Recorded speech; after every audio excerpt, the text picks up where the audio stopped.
জায়গায় ক্রয় করা সম্পন্ন হয়েছে। এছাড়াও আরো কিছু জমি ক্রয়ের প্রক্রিয়াধীন। আমরা অতি অল্প সময়ের মধ্যে যদি এই জমি ক্রয় করতে না পারি, পরবর্তী প্রজন্ম লাশ দাফনের ক্ষেত্রে জটিলতার সৃষ্টি হতে পারে। এই জমি ক্রয়ের জন্য বিশদ অর্থের প্রয়োজন।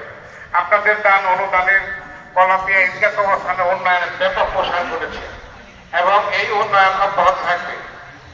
তাই আপনাদের সকলে অর্থ দান, শ্রম, সুবুদ্ধি ও সুপরামর্শ সহযোগিতা একান্ত কাম্য।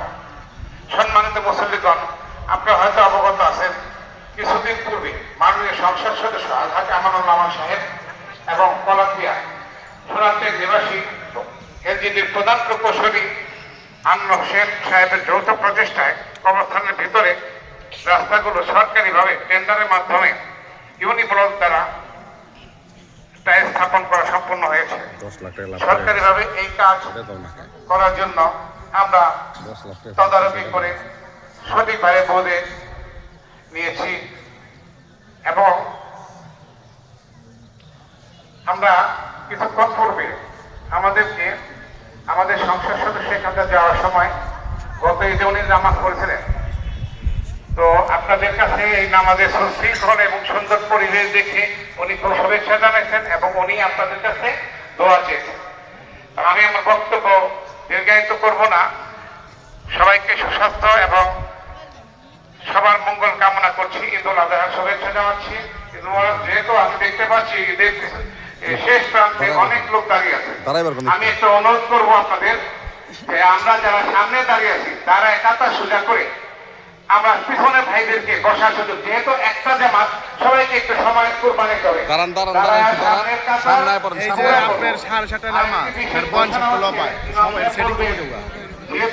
বয়ান শেষ করবো 5 মিনিট আগে, 5 মিনিট আগে বয়ান শেষ করে সেটিং করবো।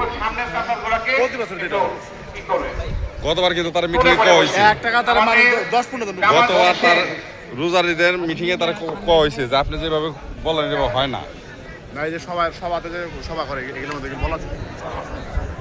গত সবার মধ্যে বলা হয়েছে 5 মিনিট আগে অনেক জায়গা রয়েছে, অনেক জায়গা।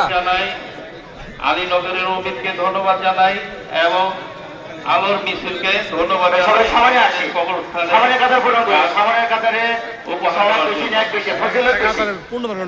স্বেচ্ছাসেবক ভাইদের দৃষ্টি আকর্ষণ করে বলবো, আপনারা খুতবার পরে কালেকশনে যাবেন। খুতবার পর, খুতবার আগে নয়, খুতবার পর। ধন্যবাদ।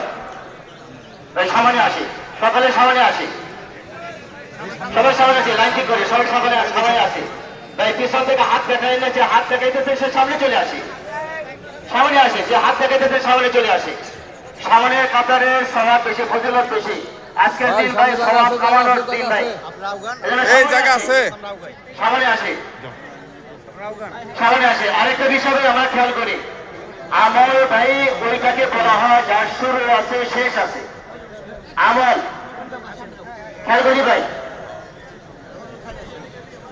চৌকানো অবস্থায় সব ঠিকঠাক করি আমরা ভাই, আমরা খেয়াল করি আমল ওইটাকে বলা হয় যার শুরু আছে শেষ আছে।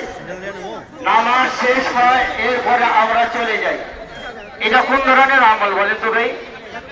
নামাজের পর খুতবা আছে, তো অনেক জায়গা আছে, কিন্তু খুতবা শোনাটা তো ওয়াজিব।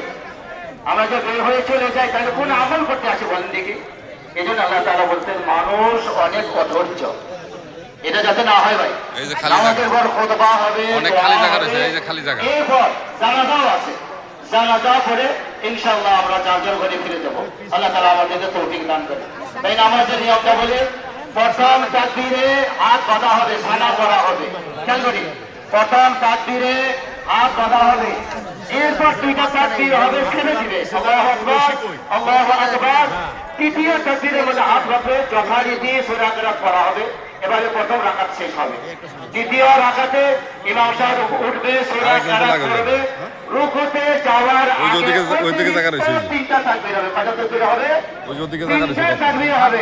চতুর্থ তাকবীরে আমরা ভাই আসেন, আসেন, এবারে নামাজ শেষ হবে। ঠিক আছে, এই এদিকে গেটটা খুলে দেন, রাস্তা না দাঁড়ায়, আস্তে আস্তে রাস্তায় আছে মানুষ, রাস্তায় মানুষ আছে, তুই যে রাস্তায় গেটটা ফাঁক করে দিলে এদিকটা ঢুকা পড়ে কত মানুষ। তাই নামাজ শুরু হইতেছে। এই তো নামাজ শুরু হয়েছে।